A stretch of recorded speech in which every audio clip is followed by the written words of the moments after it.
Muitos caras acham que o propósito ou a missão deles vão surgir num sonho ou vão surgir num milagre, alguma coisa. Não, ele surge no próprio cotidiano, quando você está olhando para a vida e tá trabalhando nos seus deveres mais ordinários.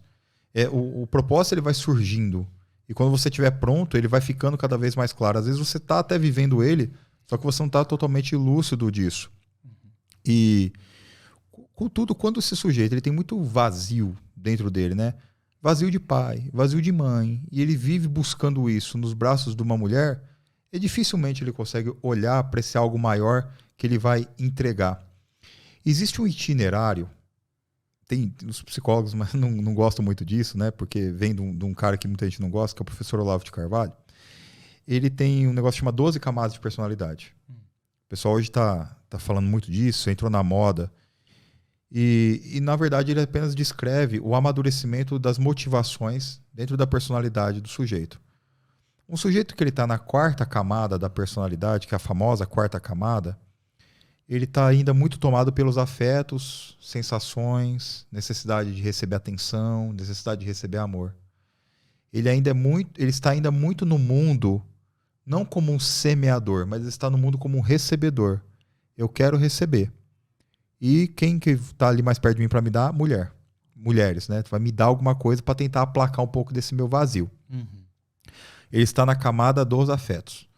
Uma vez que ele supera essa camada dos afetos, né, que ele está muito numa postura passiva, ele sobe para a quinta camada, por assim dizer, que é a quinta camada, que é a camada meio rebelde, meio adolescente, onde ele começa a fazer força no mundo. Eu faço muita analogia onde ele entra na Red Pill aqui, ele fica rebelde. Ele quer fazer força, ele quer combater, ele quer uma guerra. Para combater e para mostrar que ele tem força naquela guerra, né? Pois bem, o indivíduo amadurece, ele vai para a sexta camada da personalidade, cuja motivação é crescer materialmente.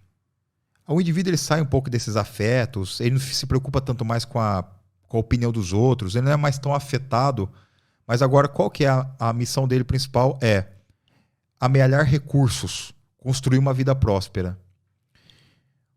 E, de repente, o indivíduo chega na sétima camada, que é onde geralmente estão o propósito e a missão. Ok, ele vai amealhar recursos, porque a gente precisa disso para viver, só que o homem, ele diz, o que eu vou deixar? Qual é que vai ser o meu legado? O que eu vou fazer para outros homens? E o que eu vou fazer dentro da minha possibilidade para o mundo? Esse é o tal do legado que a gente diz. Sétima camada da personalidade. É aqui que muitas vezes o sujeito encontra propósito. Ele está pronto para executar uma missão maior na vida dele. Só que um sujeito preso ainda na quarta camada, ele não vai conseguir enxergar isso. Ele não vai conseguir ter força para isso. Porque a personalidade dele ainda não está amadurecida para isso. Só que imagina, existe até a 12ª camada da personalidade que a gente vai ter pessoas que viveram para a humanidade. Que, enfim, que é uma coisa assim que pouquíssimos vão chegar.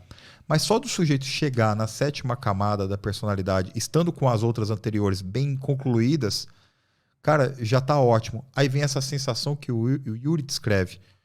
Ele sente um poder, mas não um poder tirânico, um poder bom. Ele não se conecta mais, senhores, a coisas desse tamanhozinho, essas minúcias, essas frescuras.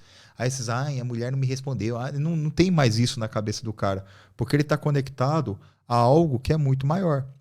Agora, para cumprir propósito, é evidente que você precisa sair da zona de conforto.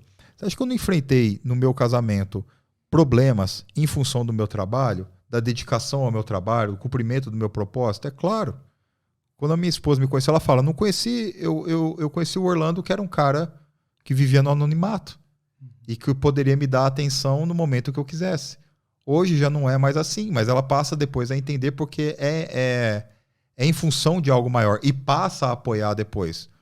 Mas são as questões que a gente enfrenta para poder deixar esse legado. Porque ele passa a ser somente uma questão de mercado. Ele passa, sim, também a ser uma questão de que eu sei que tudo aquilo que eu sofri na minha vida me conduziu para chegar nesse ponto, para aprender essas coisas, para conduzir outros homens agora. E eu quero deixar que outros homens vão conduzindo outros e assim sucessivamente numa grande rede. Então essa é a ideia, esse passa a ser o legado. Mas se eu tivesse preso lá na quarta camada, preocupado com os afetozinhos, preocupado com essas coisinhas, não tivesse amadurecido a personalidade na base de muita pancada, eu não estaria aqui hoje nesse podcast. É esse pensamento de longo prazo que o cara tem que ter, mas o pensamento de longo prazo não é ficar parado viajando.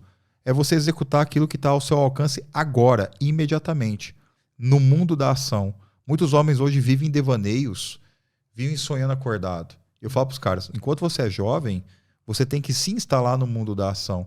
Porque isso é uma simbólica bem masculina, movimentar, agir, ter atitude, ir para o concreto, ir para o horizontal, ir para o mundo da ação. Exatamente.